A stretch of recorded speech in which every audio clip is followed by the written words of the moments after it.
pertama saya tentu ikut prihatin ya. Dan sebetulnya ini kan udah sering terulang ya di kalangan kawan-kawan kita sebagai selebriti atau public figure. Nah, tapi kita juga harus bijak juga melihat ini.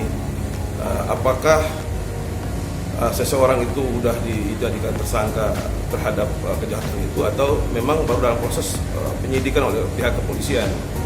Nah, maksud saya jangan kita menghukum seseorang yang ternyata orang itu katakanlah sebagai korban ya dalam hal ini ya. Jadi kita tunggu apa proses penyidikannya dan apa hasilnya. Jadi sekali lagi kita harus kedepankan asas praduga tak bersalah dalam hal ini. Nah, tapi kalau itu terjadi, tentu sekali lagi seperti saya katakan tadi, itu tentu sangat kita sayangkan lah ya. Dan saya berharap jangan sampai terulang lagi lah di waktu-waktu yang akan datang. Tahun lalu itu saya dikenalkan memang ya, karena waktu kira-kira bulan Juli tahun 2019 itu kan kasus kesehatan lagi berjalan ya di Polda Metro Jaya. Dan waktu itu saya diperkenalkan itu terhadap si HH ini. Dan saya lihat anaknya baik kok itu. Anaknya baik, anaknya juga terbuka berbicara dengan kita sebagai tim kuasa hukum waktu itu ya. Nah, kalau sekarang dugaan terjadi kasus prostitusi itu, sekali lagi saya turut prihatin jika itu benar ya, dan harapan saya kita sama-sama tunggu hasil penyidikan.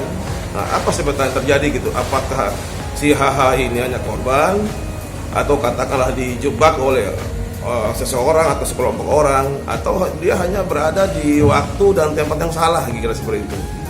Nah, anaknya baik saya kira ya, anaknya baik.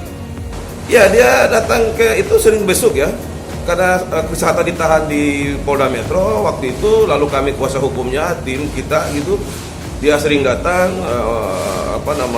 melihat, besuk gitu ya, layaknya persahabatan kira seperti itu. Dan saya lihat juga dengan Chris Hatta juga ya dekat gitu sebagai kawan saya kira waktu itu ya.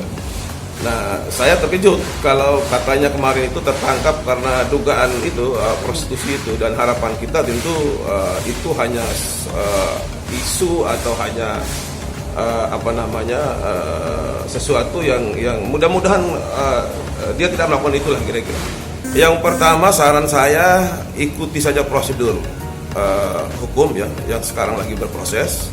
Yang pertama, yang kedua saran saya juga harus hati-hati dalam bergaul gitu ya, karena nggak semua kawan itu baik gitu kan. Nah, jangan sampai kita atau dia sebagai anak-anak baik-baik lalu bergaul berkumpul dengan kawannya yang tidak baik, tentu ujungnya juga tidak baik gitu. Jadi harapan saya ya ikuti proses ini dengan sabar, ikuti proses ini dengan dengan baik ya, dan mudah-mudahan tentu ada jalan keluar yang terbaik buat HH. Harapan saya seperti itu.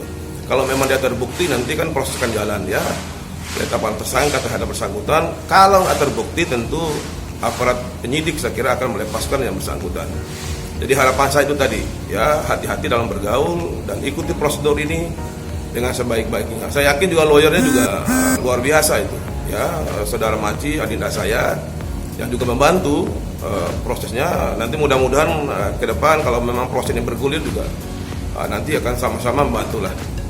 Karena saya dulu juga sempat kenal dengan yang bersangkutan ya, ketika saya dan tim juga membela kepentingan hukumnya Chris Hatta setahun yang lalu lah kira-kira. Jadi itu harapan saya.